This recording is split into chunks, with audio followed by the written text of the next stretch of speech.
नमस्कार, दर्श न्यूज देख रहे हैं आप और मैं हूं आपके साथ दक्षा प्रिया। जैसे जैसे चुनाव नजदीक आ रहे हैं वैसे वैसे तमाम पॉलिटिकल पार्टीज में हलचल जो है वो काफी ज्यादा देखी जा रही है।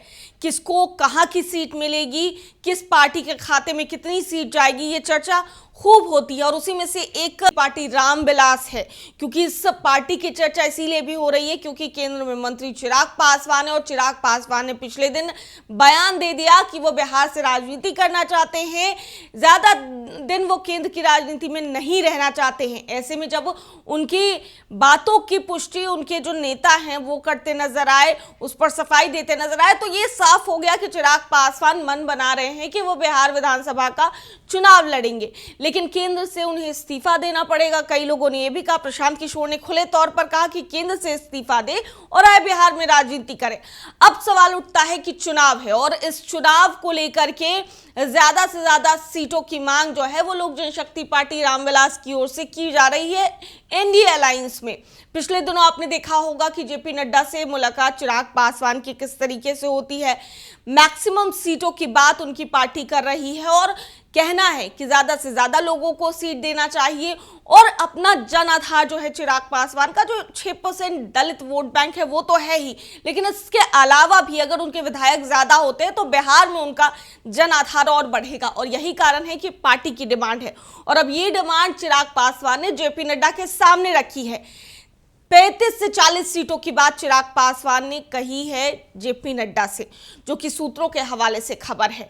अब ये 35 से 40 सीटें अगर मिलती हैं चिराग पासवान को और वो सीटें चिराग पासवान अगर जीत के आते हैं तो जाहिर है कि उनका जन आधार तो बढ़ेगा ही, लेकिन अब इन 35 से 40 सीटों की बात जो चिराग पासवान की ओर से कही जा रही है, लेकिन कई राजनीतिक विशेषज्ञों की अगर बात की जाए तो वो ये साफ बता रहे हैं कि चिराग पासवान को 30 से 35 सीटें ही इस चुनाव में, बिहार विधानसभा चुनाव में मिल सकता है।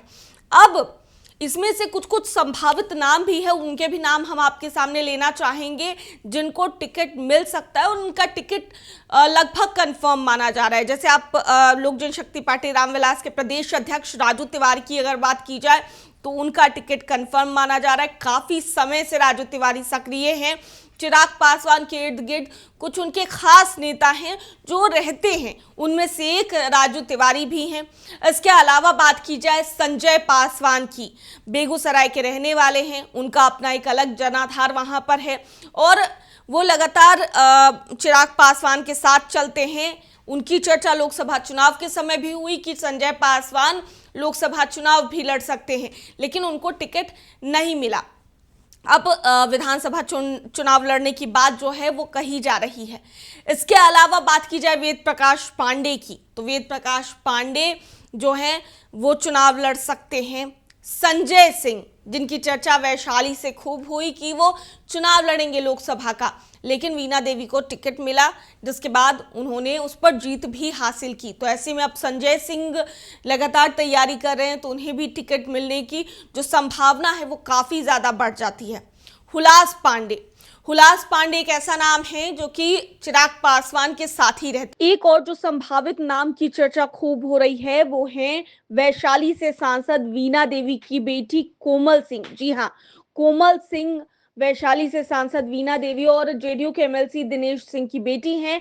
पिछले बार भी उन्होंने विधानसभा का चुनाव लड़ा था, लेकिन इस बार भी गायघाट से चुनाव लड़ने वो जा रही हैं और वो भी एक संभावित प्रत्याशी के तौर पर हैं। डॉक्टर प्रकाश चंद्रा एलजेपीआर के नेता हैं और चिराग पासवान से पिछले दिनों उनकी मुलाकात भी हुई है और ऐसे में उनके भी अब चुनाव लड़ने की चर्चा खूब हो रही है। और जिन भी नेताओं का अभी तक हमने जिक्र किया है ये ऐसे नेता हैं जो पार्टी के डिसीजन मेकिंग में चिराग पासवान के साथ डिस्कशन में बैठते हैं। तो अब ये तमाम नेताओं की बात अगर कर ली जाए, इसके अलावा चिराग पासवान के भांजे प्रिंस पासवान की भी चर्चा खूब हो रही है। वो चुनाव लड़ेंगे, अब कहां से लड़ेंगे ये कोई नहीं जानता, लेकिन जो 30 से 35 सीट है उस सीट में कुछ ऐसे संभावित नाम सामने आ रहे हैं जो कि चुनाव तो लड़ सकते हैं, जिनको टिकट मिल सकता है। लेकिन इसके अलावा इससे इतर हट के भी कई ऐसे लोग हैं, कई ऐसे चेहरे हैं जो कि टिकट पाना चाहते हैं, काफ़ी सक्रिय हैं। चिराग पासवान से दिल्ली में मुलाकात कर रहे हैं, बिहार आते हैं वो तब मिलते हैं, बड़े बड़े कार्यक्रम करते हैं। उसमें से एक सुनील यादव का भी नाम है। पिछले दिन भी उन्होंने बड़ी सभा की थी। सोनू यादव जो कि चिराग पासवान के पार्टी के नेता हैं, उनकी चर्चा भी हो रही है चुनाव लड़ने की। और इस तरीके से जो तमाम कई बड़े नेता हैं उनकी चर्चा जो है वो जोरों पर है। जो जो संभावित नाम हैं वो हम आपके सामने ले रहे हैं। और अब ऐसे में देखना होगा कि जिस तरीके से चिराग पासवान मैक्सिमम सीटों की डिमांड करे, हालांकि वो बिहार की राजनीति में आने की बात करते हैं, लेकिन अभी कुछ ऐसा लगता नहीं है कि चिराग पासवान पूरी तरीके से बिहार की राजनीति में प्रिपेयर हैं आने के लिए। और सक्रिय तो वो होंगे ही, चुनाव क्योंकि है तो चिराग पासवान को सक्रिय होना है ही। लेकिन इसके अलावा अगर बात कर ली जाए 2030 के चुनाव की, तो 2030 की संभावना है कि चिराग पासवान के केंद्र की राजनीति छोड़कर बिहार की राजनीति में आ सकते हैं। अब देखना होगा कि कितनी सीटें मिलती हैं। जिस तरीके से डिमांड की जा रही है उनकी ओर से, तो उतनी सीटें उन्हें मिलती है या नहीं, और अगर वो सीटें मिलती हैं तो किनके खाते में जाती हैं वो देखना होगा, गौर करने वाली बात होगी। फिलहाल जो संभावित नाम हैं और जिन सीटों पर दावा चिराग पासवान ठोक रहे हैं वो भी चर्चा का विषय है। कारण है कि एनडीए अलायंस में चिराग पासवान चुनाव लड़ेंगे इस बार। और एनडीए अलायंस की अगर बात कर ली जाए तो कई सारे विनिंग कैंडिडेट्स भी हैं और कई सारे ऐसे संभावित कैंडिडेट्स भी हैं जो कि बीजेपी में भी हैं, जेडीयू में भी हैं, हम में हैं, उपेंद्र कुशवाहा की पार्टी में है। तो अब एनडीए कैसे तालमेल बैठाती है ये तो उनका विषय है।